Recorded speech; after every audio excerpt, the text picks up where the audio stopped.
BNP chairperson Begum Khaleda জিয়াকে বহন করার জন্য কাতার আমিরের পাঠানো বিশেষ এয়ার অ্যাম্বুলেন্সে কারিগরি ত্রুটি দেখা দিয়েছে। এ কারণে উন্নত চিকিৎসার জন্য বিএনপি চেয়ারপারসনের লন্ডন যাত্রা বিলম্ব হতে পারে। এ তথ্য জানিয়েছে বিএনপির মহাসচিব। এর আগে বৃহস্পতিবার দুপুরে রাজধানীর এভারকেয়ার হাসপাতালের সামনে এক সংবাদ সম্মেলনে চিকিৎসার জন্য খালেদা জিয়াকে লন্ডন নেয়ার সিদ্ধান্তের কথা জানান তার ব্যক্তিগত চিকিৎসকদের অন্যতম এবং দলের স্থায়ী কমিটির সদস্য ডাক্তার AZM জাহিদ হোসেন। কাতারের রয়্যাল এয়ার অ্যাম্বুলেন্সে তার সঙ্গে সার্বক্ষণিক চিকিৎসার জন্য থাকবেন বিশেষজ্ঞ চিকিৎসক সহ 14 জনের একটি দল। ইতিমধ্যে সরকারের আনুষ্ঠানিক অনুরোধে খালেদা জিয়ার জন্য রয়্যাল এয়ার অ্যাম্বুলেন্স পাঠাতেও সম্মতি জানিয়েছে কাতার। সেই সঙ্গে দেশটির আমিরও সর্বোচ্চ সহযোগিতার আশ্বাস দিয়েছেন। এদিকে বিএনপির ভারপ্রাপ্ত চেয়ারম্যান তারেক রহমানের স্ত্রী জুবাইদা রহমান যুক্তরাজ্য থেকে বাংলাদেশের উদ্দেশ্যে রওনা হয়েছেন। তিনি লন্ডনের হিথ্রো বিমানবন্দরে চেক ইন করেন এবং লন্ডনের স্থানীয় সময় সন্ধ্যা 6টার দিকে বাংলাদেশ বিমানের BG 302 ফ্লাইটে লন্ডনের হিথ্রো বিমানবন্দর থেকে ঢাকার উদ্দেশ্যে রওনা করেছেন। দর্শক, এই মুহূর্তে এভারকেয়ার হাসপাতালের সামনে আছেন সহকর্মী SM আরিফ। চলে যাচ্ছি তার কাছে। আরিফ, এয়ার অ্যাম্বুলেন্সে কারিগরি ত্রুটির কারণে দেরি হতে পারে খালেদা জিয়ার লন্ডন যাত্রা। তো সার্বিক পরিস্থিতি নিয়ে কি খবর আছে আপনার কাছে, আমাদের জানান। শারমিন, গতকালকে মধ্যরাতেই কিন্তু এই খবরটি চাউর হয় যে এয়ার অ্যাম্বুলেন্সটি আসার কথা ছিল রয়্যাল এয়ার অ্যাম্বুলেন্স কাতারের, সেটি বিলম্ব হচ্ছে এবং যান্ত্রিক ত্রুটির কথা কিন্তু এই বিএনপি দলের পক্ষ থেকে জানানো হয়েছিল। আজকে কিন্তু মির্জা ফখরুল ইসলাম সেটি নিশ্চিত করেছেন যে এই খালেদা জিয়ার যে লন্ডন যাত্রা উন্নত চিকিৎসার জন্য সেখানে বিলম্ব হতে পারে এবং হবে। আমরা যতটুকু তথ্য পেয়েছি বিভিন্ন মাধ্যমে, সেখানে আমরা জানতে পেরেছি যে আজকে হয়তো তাকে নিয়ে লন্ডনের উদ্দেশ্যে হয়তো যাওয়া নাও হতে পারে। এই বিষয়গুলো আমরা বিভিন্ন মাধ্যমে কিন্তু আমরা জানতে পেরেছি। আর বেগম খালেদা জিয়া কিন্তু গত 23 নভেম্বর থেকেই এভারকেয়ার হাসপাতালে ভর্তি রয়েছেন এবং তার বিভিন্ন শারীরিক সমস্যা নিয়ে কিন্তু তিনি ভর্তি হয়েছেন এবং আমরা যেটি জানতে পেরেছি যে তার লাঞ্চে পানি জমেছে এবং তার কিডনিজনিত সমস্যা আছে, উচ্চ রক্তচাপ, বিভিন্ন কিন্তু রোগ তার শরীরে রয়েছে। সে কারণে কিন্তু আমরা 23 নভেম্বরের পরে কিন্তু আমরা দেখেছি যে তাকে CCUতে নেওয়া হয়েছিল এবং সেখানেই নিবিড় পর্যবেক্ষণে তাকে রাখা হয়েছে এবং আমরা ধাপে ধাপে কিন্তু চিকিৎসকরা তার চিকিৎসার কথা বলছিলেন। গতকাল তাকে লন্ডন যে নেওয়া বা উন্নত চিকিৎসার জন্য বিদেশে নেওয়ার সেটি কিন্তু নিশ্চিত করা হয়েছিল গতকাল এবং ডাক্তার জাহিদ হাসান, তিনি কিন্তু স্থায়ী কমিটির সদস্য বিএনপি, তিনি গণমাধ্যমের সাথে কিন্তু এই কথাটি বলেছেন যে তাকে আজকে ভোরের দিকে হয়তো লন্ডনে নিয়ে যাওয়া হবে এবং সেটি জানানো হয়েছে রয়্যাল যে এয়ার অ্যাম্বুলেন্স কাতার আমিরের বিশেষ যে অ্যাম্বুলেন্স সেটিতে করে নেওয়া হবে। তবে যেটি একটু আগেও জানিয়েছি যে আমরা গণমাধ্যমের সাথে কিন্তু কথা বলেছেন বিএনপি মহাসচিব মির্জা ফখরুল ইসলাম, তিনি বলেছেন যে তার যাত্রাটা বিলম্ব হতে পারে এবং আমরা জানি যে তাকে দেখতে কিন্তু আসলে তার যে তারেক রহমানের স্ত্রী, তার বড় পুত্রের স্ত্রী জুবাইদা রহমান ডাক্তার, তিনি কিন্তু লন্ডন থেকে আজকে বাংলাদেশে আসছেন এবং আমরা যতটুকু জানতে পেরেছি তিনি 11টা থেকে 11:30টার মধ্যে বিমানবন্দরে এসে পৌঁছাবেন এবং সেখান থেকে সরাসরি এই এভারকেয়ার হাসপাতালে আসবেন তার যে শাশুড়ি বেগম খালেদা জিয়া তাকে দেখার জন্য। এবং আমরা এটিও জানতে পেরেছি যে এই যে খালেদা জিয়ার লন্ডন যে যাত্রা সেখানে কিন্তু জুবাইদা রহমানও কিন্তু এই যাত্রার সাথে যেতে পারেন এবং 17 জনের একটি দল সেখানে যাবেন, সেখানে ডাক্তার সহ 17 জনের একটি দল এই যাবেন। 12 দিন ধরে কিন্তু এই বেগম খালেদা জিয়ার চিকিৎসা এভারকেয়ার হাসপাতালে চলছে। কখনো কখনো আমরা শুনেছি যে তার অবস্থা সংকটাপন্ন, কখনো কখনো ডাক্তার বলেছেন যে কিছুটা উন্নতির দিকে তিনি রেসপন্স করছেন, যে চিকিৎসাগুলো দেওয়া হচ্ছে সেগুলো রেসপন্স করছে। সর্বশেষ গতকালকে যেটি জানানো হয়েছিল যে বিশেষজ্ঞ যে চিকিৎসক দল চীন এবং লন্ডন থেকে এসেছিল তারা বলেছেন যে তাকে এই লন্ডনে বা বিদেশে উন্নত চিকিৎসার জন্য নেওয়া সম্ভব হবে, সেটি কিন্তু গতকালকে ছিল। এবং গতকালকে দুপুরে সেই ঘটনার পর কিন্তু এই বিএনপি নেতাকর্মীদের মাঝে একটু উৎসাহ উদ্দীপনায় আমরা দেখতে পেয়েছি। যে জানেন যে দীর্ঘ 12 দিন যাবৎ বেগম খালেদা জিয়া এভারকেয়ার হাসপাতালে রয়েছেন, তার দলের নেতাকর্মীরা কিন্তু উৎকণ্ঠার মধ্যে পার করছেন এবং আমরা এবার কেয়ার হাসপাতালের আশেপাশে আমরা নেতাকর্মীদের ভিড় কিন্তু প্রতিদিনই লক্ষ্য করছি। আজকেও অনেক নেতাকর্মী এসেছেন এবং শুধুমাত্র যে ঢাকার আশেপাশে তা না, বিভিন্ন এলাকা থেকে, বিভিন্ন অঞ্চল থেকে, ঢাকার বাইরের বিভিন্ন বড় অঞ্চল থেকে কিন্তু তারা আসছেন এবং খালেদা জিয়ার খোঁজ খবর, চিকিৎসার খোঁজ খবর কেমন আছেন সেই উদ্বেগ উৎকণ্ঠার মধ্যে কিন্তু তাদের মধ্যে রয়েছে। এবং তারা অনেকের সাথে আমি কথা বলেছি, তারা বলছেন যে তার দোয়া করছেন যে খালেদা জিয়া খুবই দ্রুত সুস্থ হয়ে উঠবেন, সেটা প্রত্যাশাও তারা করছেন। এবং আপনি দেখেছেন যে এই অন্তর্বর্তী সরকারও বেগম খালেদা জিয়ার চিকিৎসা সহ বিভিন্ন বিষয়ে কিন্তু বিভিন্ন ধরনের পদক্ষেপ নিয়েছেন। আমরা দেখেছি যে তাকে ভিভিআইপি যে ঘোষণা করা সেটিও করেছেন এবং যে রাষ্ট্রীয় যে সর্বোচ্চ প্রোটোকল সেটি কিন্তু তাকে দেওয়া হচ্ছে। এবং ডক্টর মোহাম্মদ ইউনূস প্রধান উপদেষ্টা তিনি কিন্তু এভার কেয়ারে সশরীরে এসে খালেদা জিয়ার খোঁজখবর নিয়ে গেছেন। তো সব মিলিয়ে আসলে তাকে যে এই লন্ডন ব্রিজ যে হাসপাতাল, সেই হাসপাতালে ভর্তির কথা আমরা শুনতে পাচ্ছি। সেখানে আসলে নেওয়ার যে সেটি বিলম্ব হচ্ছে এবং যেটি বলা হচ্ছে যান্ত্রিক ত্রুটির কারণে এয়ার অ্যাম্বুলেন্সটি আসতে বিলম্ব হচ্ছে বিধায়ী তাকে কিন্তু আসলে তাকে লন্ডনে নেওয়া বিলম্ব হচ্ছে। আমরা একটু বিমানবন্দরে যেতে চাই, সেখানে আছেন আমাদের সহকর্মী ইলিয়াস। তিনি আসলে আরও কিছু আপডেট নিয়ে কথা বলতেন।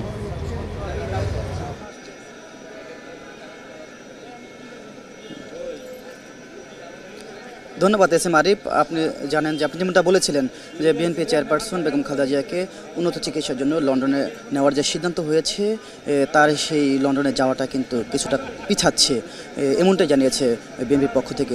যে লন্ডনের কাতারের আমিরের দেয়া যে বিশেষ এয়ার অ্যাম্বুলেন্স, সেটা বাংলাদেশে পৌঁছানোর দেরি হওয়ার কারণে মূলত খালেদা জিয়ার লন্ডনে যাওয়াটা কিছুটা পিছাচ্ছে। খালেদা জিয়াকে লন্ডনে নেওয়ার জন্য তার বড় ছেলে তারেক রহমানের সহধর্মিণী খালেদা জিয়াকে লন্ডনে নেওয়ার জন্য, তার সাথে যাওয়ার জন্য মূলত বাংলাদেশে আসছেন। তার যে বিমান 11টার মধ্যে ল্যান্ড করবে এমনটা আমরা জানতে পেরেছি। আপনারা জানেন যে গত 23 নভেম্বর থেকে বিএনপি চেয়ারপারসন বেগম খালেদা জিয়া হাসপাতালে ভর্তি। 27 নভেম্বর থেকে তার অবস্থা খুবই গুরুত্বপূর্ণ। তিনি খুবই অসুস্থ, যে কারণে গতকাল সকালে মূলত তার চিকিৎসা বোর্ডে যে চিকিৎসক রয়েছেন দেশি বিদেশি, তারা সকলে মিটিং করেছে এবং তাকে লন্ডনে নেওয়ার সিদ্ধান্ত নিয়েছেন। আজকে সকাল নাগাদ তার লন্ডনে যাওয়ার কথা থাকলেও লন্ডনে সেই এয়ার অ্যাম্বুলেন্স এখনও পৌঁছাতে পারেনি, এই জন্যই মূলত কিছুটা দেরি হচ্ছে। এখন কখন নাগাদ যাওয়া হবে, খালেদা জিয়া যাচ্ছেন লন্ডনে, সেটা এখনও বলা যাচ্ছে না। সেটা বিএনপির পক্ষ থেকে আমাদেরকে নিশ্চিত করবেন। এদিকে জুবাইদুর রহমান যে ল্যান্ড করবেন, তিনি এখান থেকে খালেদা জিয়া যে হাসপাতালে ভর্তি আছেন সেখানে যাবেন এবং তার যাওয়াটাও কিছুটা পিছাতে পারে। জুবাইদুর রহমানের আশাকে কেন্দ্র করে কিছুটা নিরাপত্তা জোরদার করা হয়েছে এবং খালেদা জিয়াকে যখন নিয়ে যাওয়া হবে তখনও কিন্তু তিনি যেহেতু বিশেষ ব্যক্তি, তার সর্বোচ্চ নিরাপত্তা দেওয়া হবে এবং বিএনপির পক্ষ থেকে যখন জানাবে যে কখন নাগাদ যাচ্ছে, তখনই আসলে আমরা জানাতে পারবো কখন নাগাদ বিএনপি চেয়ারপারসন বেগম খালেদা জিয়া লন্ডনে যাচ্ছেন। যে বিমানবন্দর থেকে এই ছিল আমার কাছে সর্বশেষ। ইলিয়াস, আপনাকে ধন্যবাদ। দর্শক, এভার কেয়ার হাসপাতাল থেকে সহকর্মী এস এম আরিফ এবং এয়ারপোর্ট থেকে সহকর্মী ইলিয়াস মাতবর এতক্ষণ আমাদের সঙ্গে যুক্ত ছিলেন। পরবর্তী সংবাদে যাচ্ছি। হাসপাতালে চিকিৎসাধীন সাবেক প্রধানমন্ত্রী ও বিএনপি চেয়ারপারসন বেগম খালেদা জিয়ার আশু রোগ মুক্তি কামনায় আজ শুক্রবার দেশজুড়ে বিশেষ দোয়া ও প্রার্থনা কর্মসূচির আয়োজন করা হয়েছে। বিএনপির পক্ষ থেকে গতকাল বৃহস্পতিবার দলের সিনিয়র যুগ্ম মহাসচিব রুহুল কবির রিজভী এই কর্মসূচির ঘোষণা করেন। তিনি ঢাকা সহ সারা দেশের মসজিদে জুমার নামাজের পর এবং মন্দির, গির্জা ও প্যাগোডা সহ অন্যান্য উপাসনালয়ে নিজ নিজ ধর্মীয় রীতি অনুযায়ী প্রার্থনার আহ্বান জানিয়েছেন। দলীয় নেতাকর্মী ও সাধারণ মানুষকে এই দোয়া মাহফিলে অংশ নেওয়ার অনুরোধ জানানো হয়েছে। এর পাশাপাশি ধর্ম বিষয়ক মন্ত্রণালয় গতকাল একটি পত্র জারির মাধ্যমে আজ শুক্রবার সারা দেশের সব ধর্মীয় প্রতিষ্ঠানে বিশেষ প্রার্থনার অনুরোধ জানিয়েছেন। সরকারের সিদ্ধান্ত অনুযায়ী দেশের সব মসজিদে বাদ জুমা এবং অন্যান্য ধর্মীয় উপাসনালয়ে সাবেক প্রধানমন্ত্রীর সুস্থতা কামনায় বিশেষ প্রার্থনা করা হবে। ভূমিকম্পে উচ্চমাত্রা ঝুঁকিতে রয়েছে রাজধানীর অন্তত 6 লাখ ভবন, আর এর মধ্যে 321টি ভবন রয়েছে অতি ঝুঁকিপূর্ণ অবস্থায়। রাজধানীর উন্নয়ন কর্তৃপক্ষ রাজউক ঢাকার এসব ঝুঁকিপূর্ণ ভবন চিহ্নিত করে প্রয়োজনীয় ব্যবস্থা নেওয়ার সিদ্ধান্ত নিয়েছে। মাই টিভিকে দেওয়া এক সাক্ষাৎকারে রাজউক চেয়ারম্যান ইঞ্জিনিয়ার রিয়াজুল ইসলাম জানিয়েছেন, ঝুঁকিপূর্ণ ভবন অপসারণ ছাড়াও যেসব ভবন নির্মাণে অনিয়ম রয়েছে সেগুলোর মালিকদের বিরুদ্ধেও কঠোর ব্যবস্থা নেওয়া হবে। বিস্তারিত মজিবুর রহমানের রিপোর্টে।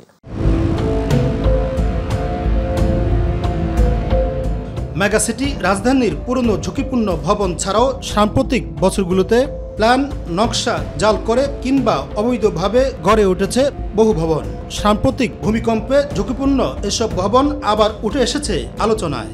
গেল মাসের উচ্চ মাত্রায় ভূমিকম্পের রাজধানীতে বেশ কিছু ভবনে ফাটল ও হেলে পড়ার ঘটনায় আতঙ্কিত নগরবাসী। রাজধানীতে অপরিকল্পিত ভবন নির্মাণে বেশিরভাগ ক্ষেত্রে মানা হয়নি ইমারত আইন। অনেক ভবনে জালিয়াতি করে অনুমোদন 5 তলা হলেও নির্মাণ হয়েছে 7 তলা বা 8 তলা। ফলে দিনে দিনে বেড়েছে ঝুঁকিপূর্ণ ভবনের সংখ্যা। প্রতি মুহূর্তে আতঙ্কে আমাদের থাকতে হয়, কারণ হয়েছে এখন ভূমিকম্প হচ্ছে প্রতিনিয়তই।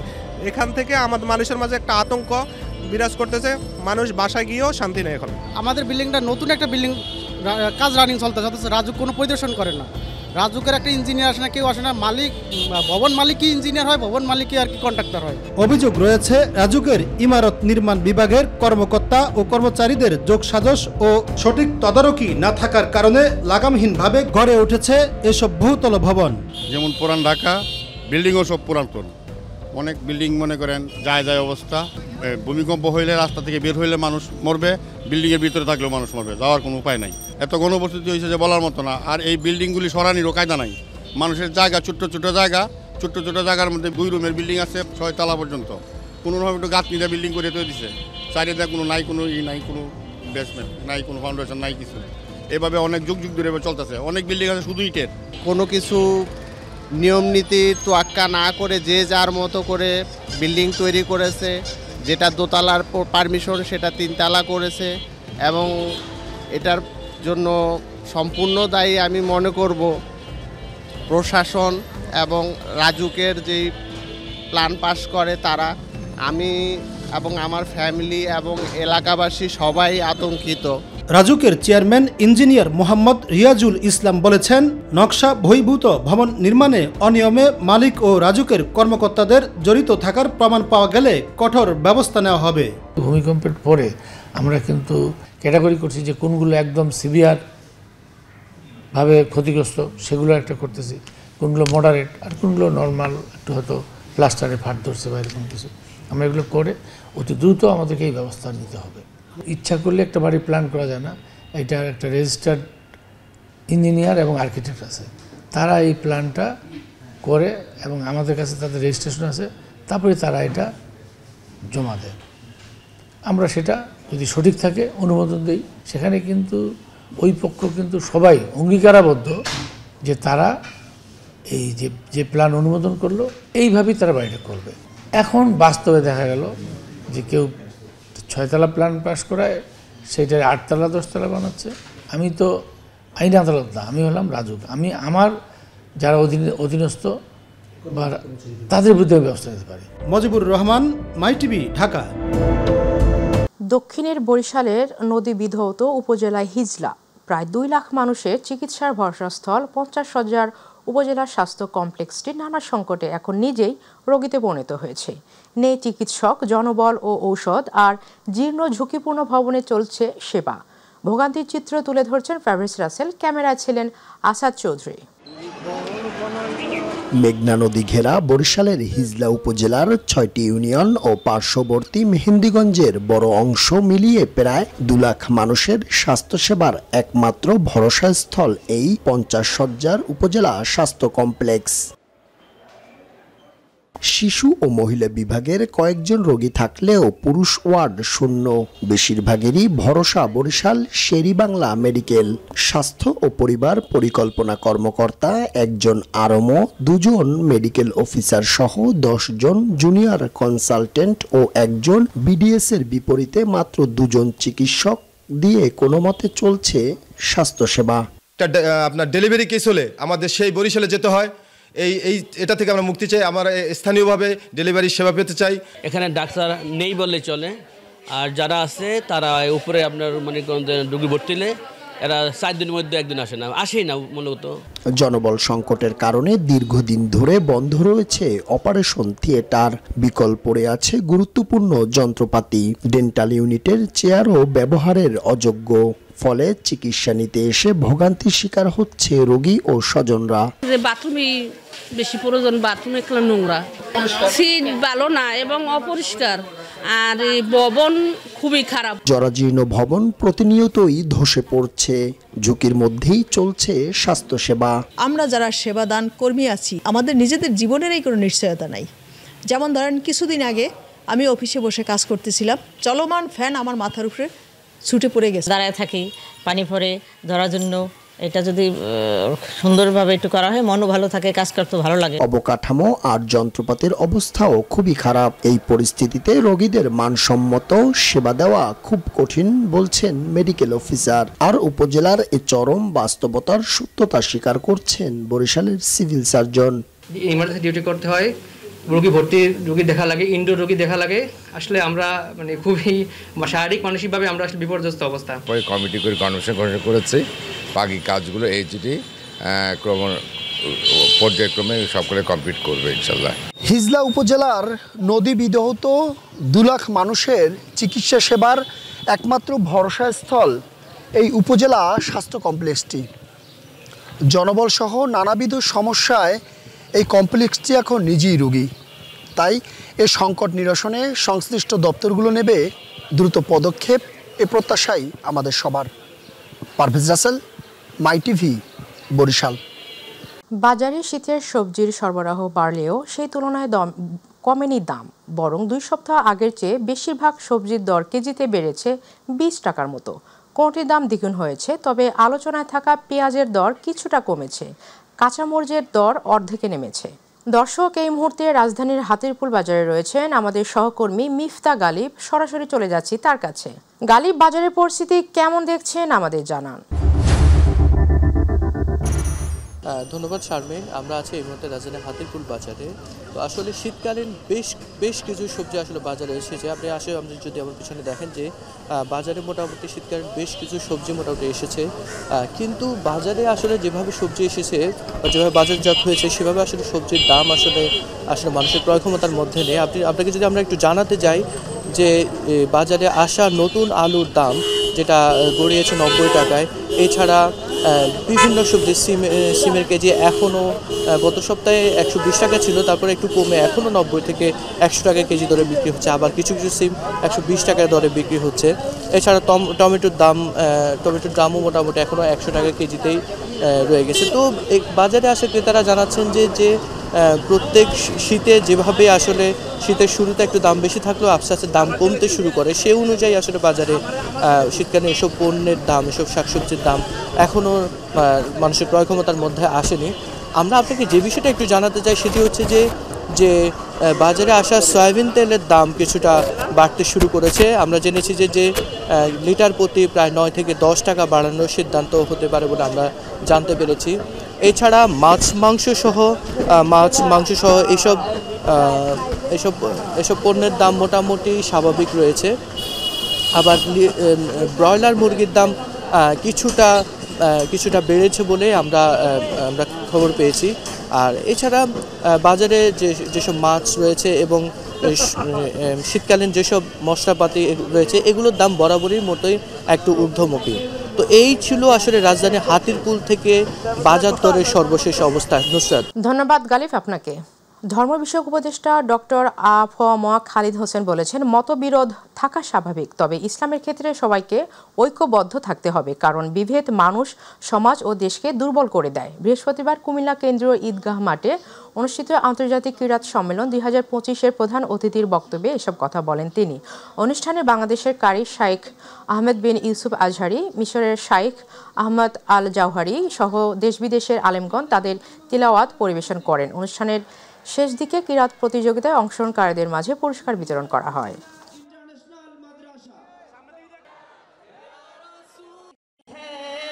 আমি ধর্ম মন্ত্রণালয়ের একজন দায়িত্বশীল হিসাবে বলি, এই দেশ আমাদের সবার। এই দেশে আমরা দুর্নীতিমুক্ত একটা সমাজ, একটা রাষ্ট্র ব্যবস্থা আমরা প্রতিষ্ঠা করতে চাই। আমাদের বুকের ভিতরে আমরা সেই স্বপ্ন লালন করি, এই স্বপ্ন আমাদের বাঁচিয়ে রেখেছে। আমরা আগামী দিনে আরো স্বপ্ন দেখব, পূর্ব দিগন্তে নতুন সূর্য উঠবে, সেটা হচ্ছে বৈষম্যহীন একটা রাষ্ট্র ব্যবস্থার সূর্য পূর্ব দিকে উদিত হবে আগামী। জলবায়ু পরিবর্তনে এখনই আরো সচেতন না হলে অচিরেই হুমকির মুখে পড়বে আগামীর বাংলাদেশ, যার বড় প্রভাব পড়ছে শিক্ষাসহ শিক্ষার্থীদের ওপর। তাই প্রত্যেকে তার জায়গা থেকে এগিয়ে আসার আহ্বান জানান বিশিষ্টজনেরা। বরিশালে জলবায়ু পরিবর্তনে নাগরিক সমাজের করণীয় শীর্ষক এক সভায় এসব কথা বলেন বক্তারা। নগরীর সিএনবি রোডের সেন্ট বাংলাদেশ এর সভাকক্ষে শিক্ষায় জলবায়ু পরিবর্তনের প্রভাব নাগরিক সমাজের করণীয় শীর্ষক মতবিনিময় সভায় অতিরিক্ত জেলা প্রশাসক লুচিকান্ত হাজং এর সভাপতি প্রধান অতিথি হিসেবে উপস্থিত ছিলেন অতিরিক্ত বিভাগীয় কমিশনার মোহাম্মদ আহসান হাবিব। বিশেষ অতিথি ছিলেন মাধ্যমিক ও উচ্চ মাধ্যমিক শিক্ষা উপপরিচালক মোহাম্মদ জাহাঙ্গীর হোসেন, জেলা প্রাথমিক শিক্ষা অফিসার মোহাম্মদ মুস্তফা কামাল সহ আরও অনেকে। এ সময় সাংবাদিক ও সুশীল সমাজের নেতৃবৃন্দরা উপস্থিত ছিলেন। ঝিনাইদহের শিশু সাইমা খাতুন সাবা হত্যা মামলার বিচার দ্রুত সময়ের মধ্যে করা হবে বলে আশ্বস্ত করেছেন অ্যাটর্নি জেনারেল মোহাম্মদ আসাদুজ্জামান। বৃহস্পতিবার রাতে ঝিনাইদহ সার্কিট হাউসে নিহত শিশুর পরিবারের সাথে সাক্ষাৎ শেষে সাংবাদিকদের এই কথা বলেন তিনি। অ্যাটর্নি জেনারেল বলেন, শিশু সাবা হত্যা মামলায় বিচার প্রক্রিয়া কেউ বাধা দিলে তাকেও আইনের আওতায় আনা হবে। বুধবার সকালে শহরের পভাটি এলাকায় ভ্যান চালক সাইদুল ইসলামের 3.5 বছরের কন্যা শিশু সাইমা আক্তার সাবা নিখোঁজ হন। পরে রাত 9টার দিকে প্রতিবেশীর ঘর থেকে শিশুর লাশ উদ্ধার করা হয়। এ ঘটনায় আটক করা হয় শান্তনা খাতুনকে। এই বিচার প্রক্রিয়ায় যারা বাধা তৈরি করতে আসবে, আইনি প্রক্রিয়ায় তাদের হাত কিভাবে সংযত করতে হয় সেটা আমাদের জানা আছে, আমরা সে ব্যবস্থা করব। 3.5 বছরের একটা বাচ্চাকে বিনা কারণে নির্মমভাবে হত্যা করা কোনোভাবেই কাম্য নয়, কোনোভাবেই প্রশ্রয় দেওয়ার কারণ নেই।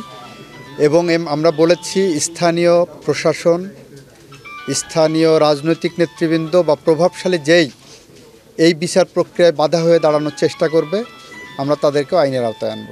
10ম গ্রেড বাস্তবায়নের দাবিতে আধাবেলা কর্মবিরতি পালন করছে কুষ্টিয়া মেডিকেল টেকনোলজিস্ট ও ফার্মাসিস্টরা। জাতীয় কর্মসূচির অংশ হিসেবে মেডিকেল টেকনোলজিস্ট ও ফার্মাসিস্ট 10ম গ্রেড বাস্তবায়ন পরিষদ কুষ্টিয়ার ব্যানারে কুষ্টিয়া জেনারেল হাসপাতালে আজ বৃহস্পতিবার 4 ঘণ্টা ব্যাপী এই কর্মবিরতি পালন করেন। এছাড়াও কুষ্টিয়া মেডিকেল কলেজ সহ জেলার সকল উপজেলার স্বাস্থ্য কমপ্লেক্সে এই কর্মবিরতি পালন করছে মেডিকেল টেকনোলজিস্ট ও ফার্মাসিস্টরা।